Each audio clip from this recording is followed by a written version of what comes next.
I've just arrived at my auntie's house to measure up for making her a new gate. We've got 887 at the top and 895 down the bottom. It's showing signs of being very rotten, and it looks like it's been made from plywood, which is honestly a terrible idea.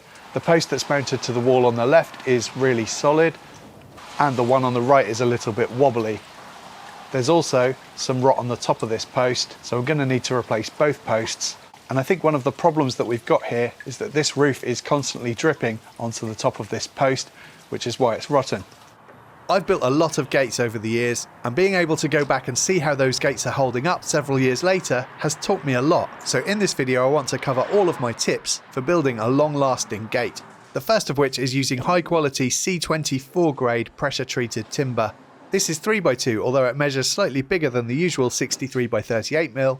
This is 70x45, and they are 5.1 meters in length, meaning I could barely fit them in my workshop. Obviously, if you have the budget, then hardwoods like Iroko, white oak or sapele would be an even better choice, but that could get pretty expensive. I'll start by cutting my new gate posts, cutting at 45 degrees so that rain will run off the top of them. And here's where I realised I needed a new circular saw blade. I didn't have a spare, so the next cut was made the hard way.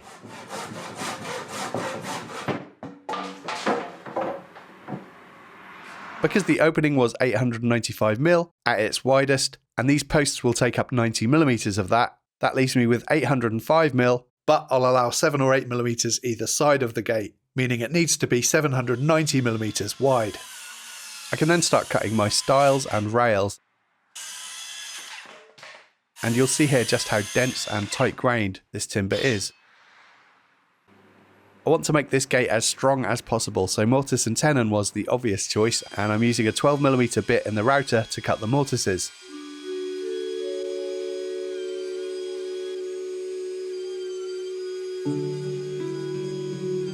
I'm not much of a fan of routers, but actually this went pretty well on the ends of the rails of the gate and allowed me to get nice deep mortises.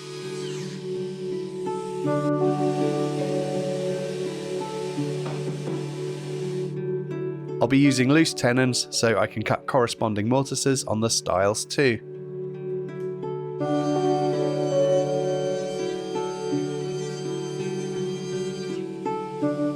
And I'll be adding another rail in the centre.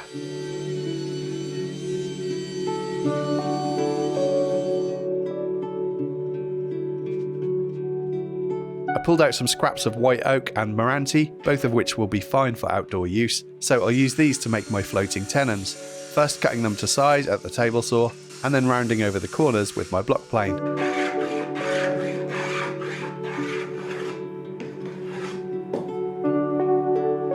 I need these to be about 75mm in length.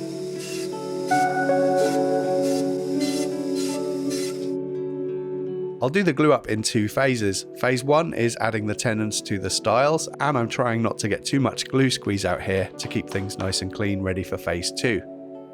It's also important to use an exterior grade glue.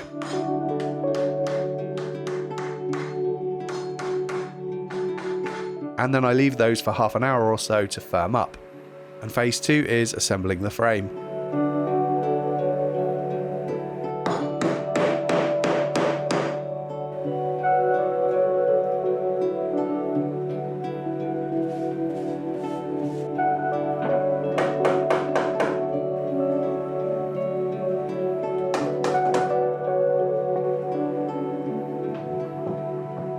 Then measuring corner to corner to make sure it's square, and this has literally never happened to me before, but the measurements were exactly the same to the millimetre. 1876, no way! This is going to be the hinge side of this gate, and I want my diagonal brace to bear against the bottom, run diagonally upwards to support this part here. I see a lot of people doing a gate of this style with the brace in 2 pieces, so they would just cut there and then run the next one there. But a continuous brace is going to be much more effective in preventing sag.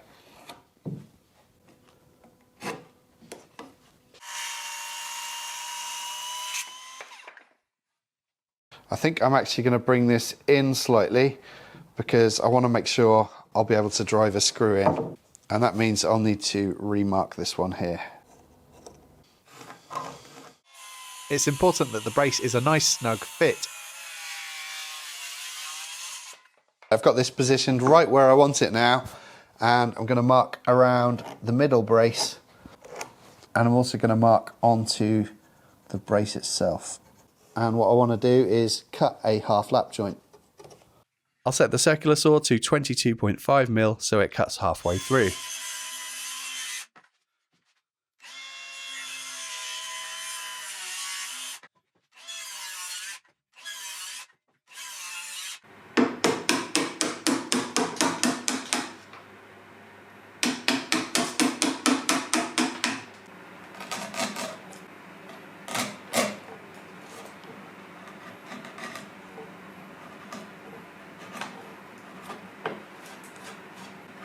I'm using an oil-based wood preserver here. I've only ever used the water-based stuff in the past, and I don't think it works very well.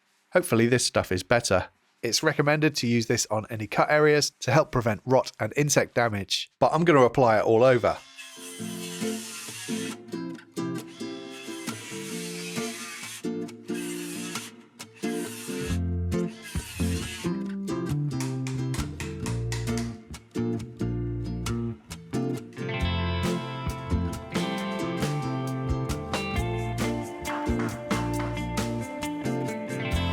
It was a little too tight on first attempt, so a little more chisel work was needed.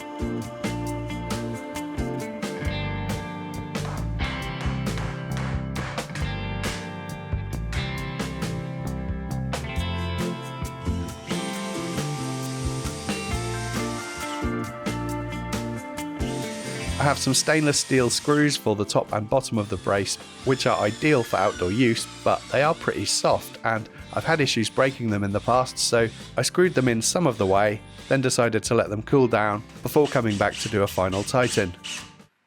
Oh no. Well, that was a bit of a fail, wasn't it? Probably should have screwed them in by hand, I guess.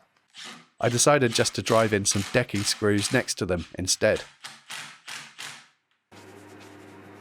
This frame is now very strong and rigid. Unfortunately though, my action points are running low. But the new Y-Food Fallout Limited editions are now here. They launched on January the 26th, just in time for Season 2, and you need to act fast because these unique designs are strictly limited. If you're not familiar with Y-Food, whether you are surviving the wasteland or just a big woodworking project, this is a reliable, drinkable meal that's ready to go anytime. When I went out to measure up for the gate, I had one of these in the car with me because I knew that I wouldn't have time for lunch. It's designed to help you blast your hunger, meaning that you can focus on whatever it is you're doing. My favourites are the fresh berry and the hazelnut, but now Y-Food have taken the tastiest classics and given them a full Vault-Tec makeover. Each flavour features a different character from the show. If you can't pick just one, grab the whole collection in a special box, only while stocks last. So don't let your energy levels fall out while you are on the job. Click the link in the description to get your Y-Food Fallout Limited editions now.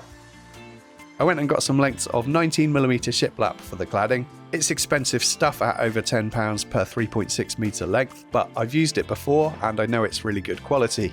Feather edge is another good option as long as you fit it correctly, but I would recommend avoiding tongue and groove, especially if you are in the UK, as it doesn't have enough overlap to cope with the British weather.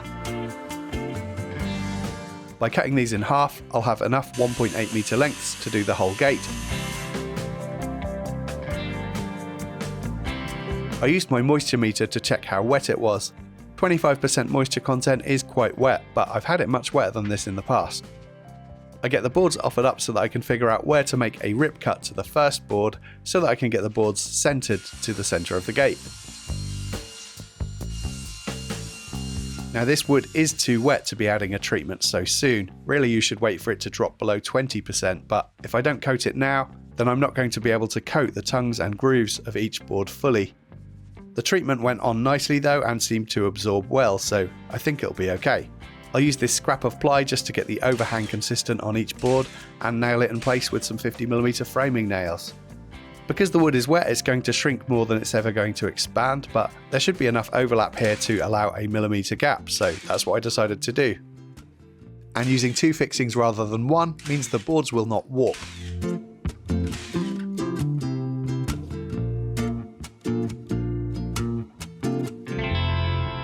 This is the point I realised I was breathing in lots of nasty fumes, so time to ventilate the workshop. For a moment I thought I might be able to use the offcut from the first board here on the end, but it was just too narrow by a few millimetres. So I ripped another board. Then I can get the top trimmed straight.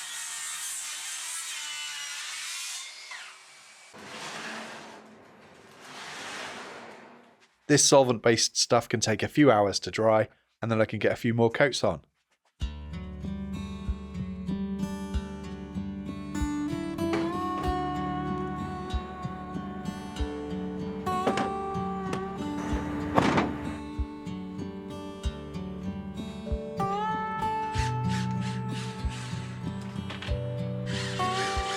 The first post and the old gate were easy to remove, but on the second post the screw holes had been plugged. But a crowbar did the job.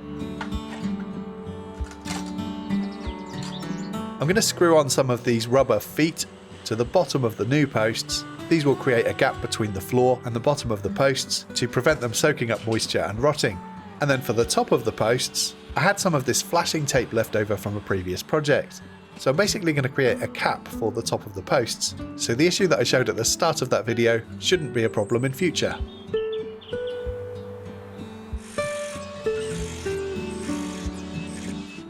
These Torx head concrete screws don't require a plug, but I do want to make sure that they go straight into brick rather than the mortar lines.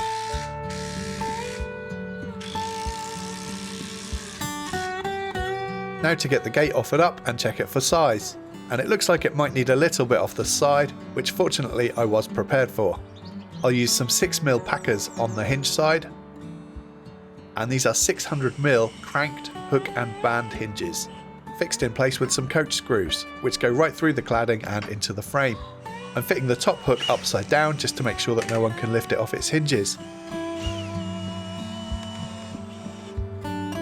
I've now got a nice consistent gap on this side and a nice gap at the bottom on this side, but at the top it's just catching. I used the planer to put a leading edge on this side of the gate and create that 6 or 7mm gap to ensure that it never binds in future. Then I can fit a new gate bolt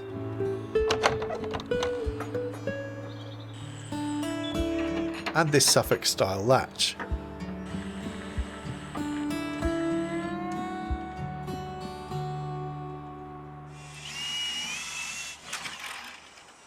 Now, they say measure twice, cut once. They don't mention measure 0 times, drive to the hardware store and back 3 times. I may now have spent more on petrol than the actual gate.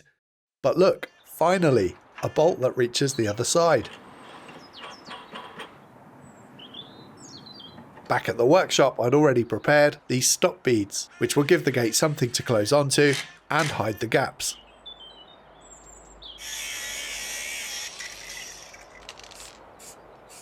And finally, just to prevent any rust, I got the end of the bolt primed and painted. Just for those who are interested, here are the costs for materials for this project, coming in at a total of £169. I hope you enjoyed the video, and thank you for watching.